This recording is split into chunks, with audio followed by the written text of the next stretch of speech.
एक दिन फुर्सतगंज में गर्मी का मौसम अपने पूरे जोरों पर था और मोटू का पेट जोर जोर से आवाजें कर रहा था क्योंकि उसकी प्यारी समोसे वाली दुकान बंद थी।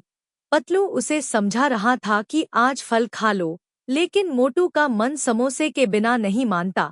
तभी उन्हें नगर चौक पर एक अजीब सा मेला दिखाई दिया, जहां चमचमाती लाइटों के बीच एक समोसे की दुकान थी जिस पर लिखा था, जादुई समोसा एक खाओ, सुपर पावर पाओ। मोटू की आंखें चमक गईं और वह दौड़ता हुआ उस दुकान पर पहुंचा। समोसे वाला एक लंबी टोपी पहने बूढ़ा सा आदमी था जिसने मुस्कुराते हुए मोटू को एक समोसा दिया।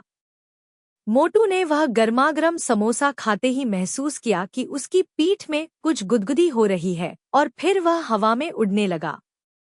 मोटू अब हवा में गोल गोल घूम रहा था।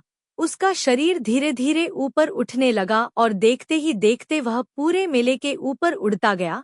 लोग नीचे से देखकर हैरान थे, कोई हंस रहा था तो कोई फोटो खींच रहा था। पतलू सिर पकड़कर खड़ा था और डॉक्टर झटका और घसीटा राम भी तमाशा देख रहे थे। अब मोटू कभी झूलों से टकरा रहा था, कभी गुब्बारों को फोड़ रहा था और कभी हवा में उड़ती पतंगों को समोसे समझकर निगलने की कोशिश कर रहा था। तभी एक झोंका आया और मोटू सीधा पुलिस इंस्पेक्टर चौबे जी के सिर पर गिरते गिरते बचा, लेकिन उसकी पगड़ी जरूर उड़ गई। अब समोसे का जादू और मस्ती एक नया रूप लेने लगी थी।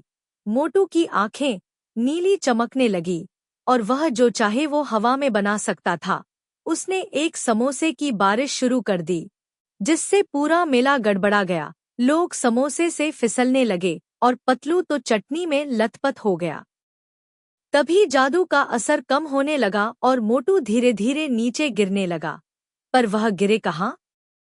सीधा समोसे के गरम तवे पर, जहां घसीटा राम अगले बैच की तैयारी कर रहा था। छपाक की आवाज आई और मोटू सीधे तवे में समोसे के बीच बैठ गया। सब लोग हंसी से लोटपोट हो गए। पतलू ने दौड़कर उसे बाहर निकाला।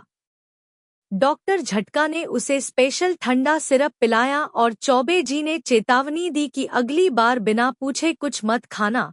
मोटू शर्म से मुस्कराया और बोला, अब से हर समोसा पतलू से पूछ कर ही खाऊंगा।